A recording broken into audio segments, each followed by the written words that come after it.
इस्लामाबाद में कविता पाठ। हमें जून 2012 को एक विकलांग क्रिकेट टूर्नामेंट करवाने का मौका मिला।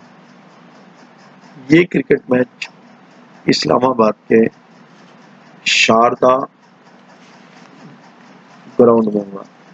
ये एक बहुत ही हमारे लिए एक विदेशी टूर था।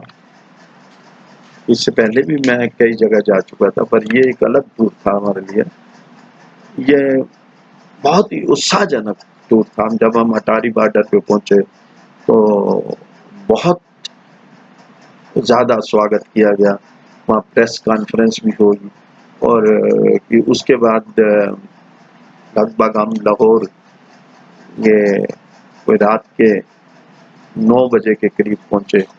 तो उसके बाद इस्लामाबाद के लिए जो बस की गई थी वो उसने सवेरे सवेरे इस्लामाबाद जब पहुंचाया तो हमें तो यही महसूस हुआ कि जैसे बोली भी अपनी है, हर चीज़ अपने ही तरीके से बनी हुई है जो हमारे तरीके की है। जो हमें गेस्ट हाउस मिला वो परवीन गेस्ट हाउस था, मेरे ही नाम का। मैं बड़ा हैरान था। चलो वो गेस्ट हाउस हमें मिला और दूसरे दिन चैम्बर ऑफ कॉमर्स के अंदर हमें लंच दिया गया, जहाँ पे मेरे एक भाषण का भी आयोजन था। और दूसरे ही दिन जब सारे अखबारों में जिक्र आया हमारे खेल का, हमारी टीम का, तो अब ये सारे ऑर्गेनाइजेशन का चेयरमैन तो मैं ही था। तो दूसरे दिन वहाँ के हमारे जो उप राज्यदूत यानी उप कमिश्नर थे वो मिलने के लिए ग्राउंड में पहुंचे। जनार्दन, क्या नाम, जनार्दन, वो हमारे बीच में रहे। और यह मैं आपको तस्वीर दिखा रहा हूँ उसकी कि वो हमारी जानकारी लेने के लिए वहां पहुंचे। अच्छा, इसके उपरांत हमारी टीम सभी की हिफाजत के लिए भी प्रबंध किया गया था। पूरा ये प्रबंध किया गया था। उस समय के अनुसार तो ये प्रबंध ठीक ही था। और उसके बाद एक दिन हम इस्लामाबाद के गवर्नर से मिले जो शेख भट्ट जिनका नाम था। बहुत स्वागत के लिए था। फिर उसके बाद एक उनके मंत्री जमरूद खान ने मुझे ट्रॉफी देकर सम्मानित भी किया। उसके बाद ये सबसे पहले जो हमारा प्रोग्राम था लंच का, हम चैम्बर ऑफ कॉमर्स के अंदर हमारे ये प्रोग्राम रखा गया था और लंच था। और ये एक कविता बोलते हुए मेरा प्रोग्राम था। अब मैं आपको सबसे पहले ये बताना चाहूँगा कि भाषण के उपरांत जब चैम्बर ऑफ कॉमर्स इस्लामाबाद के सदस्यों को पता चला कि मैं कुछ कविताएं भी बोलता हूँ, तो उन्होंने इसकी फरमाइश की, जबकि मैं अपने साथ कोई कविता लेकर नहीं गया था। पर फरमाइश के अनुसार मैंने उनका कहा मुझे कागज और पेन दीजिए, मैं लिखने की कोशिश करता हूँ। और मेरे भाषण को बहुत सराहा गया। मैंने अपनी टीम के बिहाफ पे PCCAI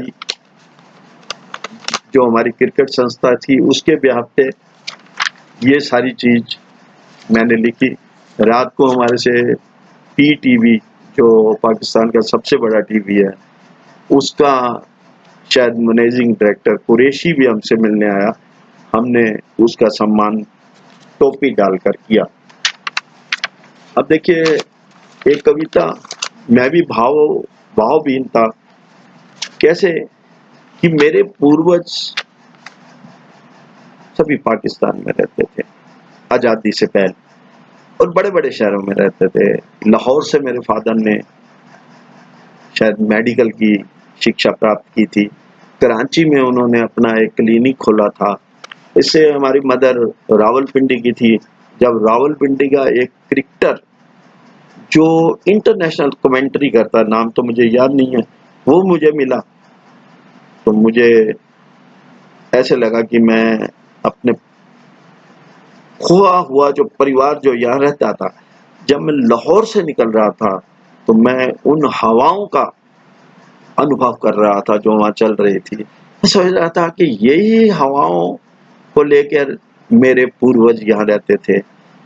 मैं अपने पूर्वजों की याद में खो गया था, इतना खो गया था कि मैं आपको उन भावनाओं का जिक्र नहीं कर सकता। देखिए कि हमने उसके उपरांत बहुत कठिनाइयों को सहा, पर फिर भी जब पूर्वजों की धरती आती है, वो जहाँ भी हो, उसके लिए इंसान को बहुत कुछ होता है। खैर, मैंने एक छोटी सी कविता लिखी, मेरी जिंदगी भर एक ही हसरत थी, मेरी जिंदगी भर एक ही हसरत थी, क्या मैं अपने पूर्वजों की मिट्टी पर जाकर देख सकूंगा, यहाँ उसको छू सकूंगा। आज ये सपना साकार हो गया है। बहुत जिंदगी भर हमारे फादर तरह तरह की कहानियां सुनाते थे। एक हसरत थी, एक बहुत बड़ी तमन्ना थी कि मैं उस मिट्टी पे चला जाऊं। तो मेरी जिंदगी भर एक हसरत रही, क्या मैं अपने पूर्वजों की मिट्टी पर जाकर उसे छू सकूंगा। आज ये सपना साकार हो गया। मेरे लिए तो सपना था, साकार हो गया। तो मैं हैरत में हूं, क्या मेरे पूर्वजन यहाँ रहते थे।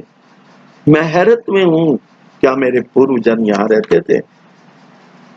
कल मैं लाहौर की सड़कों पर उतरा था, कल मैं लाहौर की सड़कों पर उतरा था, तो मुझे लगा ये हवा जो मुझे छू रही है, मुझे लगा ये हवा जो मुझे छू रही है,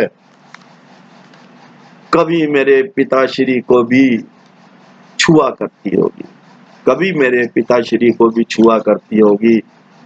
लाहौर का वही दृश्य, लाहौर का वही दृश्य जो मेरे पिताश्री बताया करते थे, लाहौर का वही दृश्य जो मेरे पिताश्री बताया करते थे, वही देख रहा हूँ, वही बहुत कुछ सोच रहा हूँ।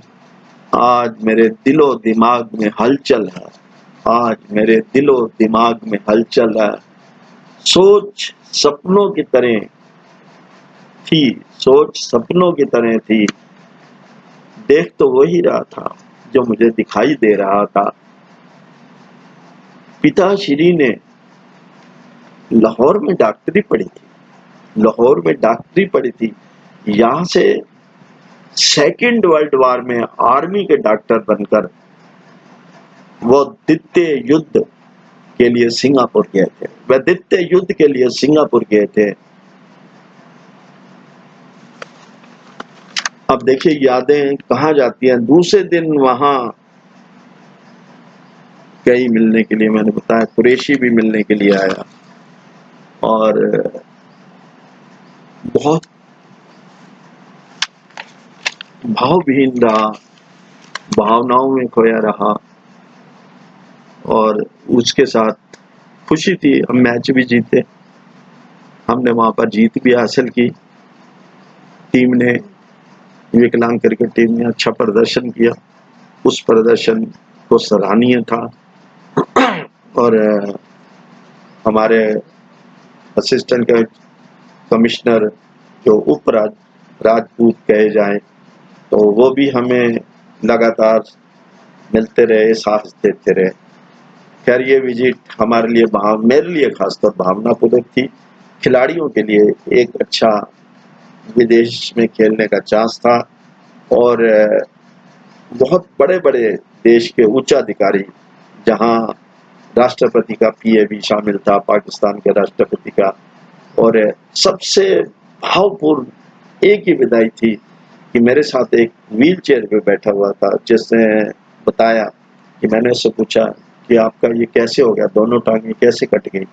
उन्हें बताया जब भुट्टो को ब्लास्ट के अंदर बम लगा था तो उसमें दोनों टांगें कट गई। पर उसने दूसरा क्वेश्चन किया, आपकी आवाज मेरे परिवार से क्यों मिलती है? मैंने कहा देख तो मैं भी रहा हूँ। उसका नाम था डॉक्टर शाह। मैंने कहा आप कहाँ से आए हैं? तो बड़ा अजीब सा लगा, कहता मैं चोमा खेड़ा से आया। मैंने कहा चोमा खेड़ा तो गुड़गांव में है। तो मैंने कहा आवाज तो मिलेगी, मैं भी गुड़गांव में जन्मा हूँ, पला हूँ, तो वहीं का हूँ। तो मुझे बड़ा अच्छा लगा। उसने कहा कि मैं आप रात्रि भोज पे आइएगा। मैंने कहा नहीं, समय कम है। हमें मिलकर बड़ी खुशी हुई कि आप हमारे गुड़गांव चोमा खेड़ा से बिलोंग करते हैं।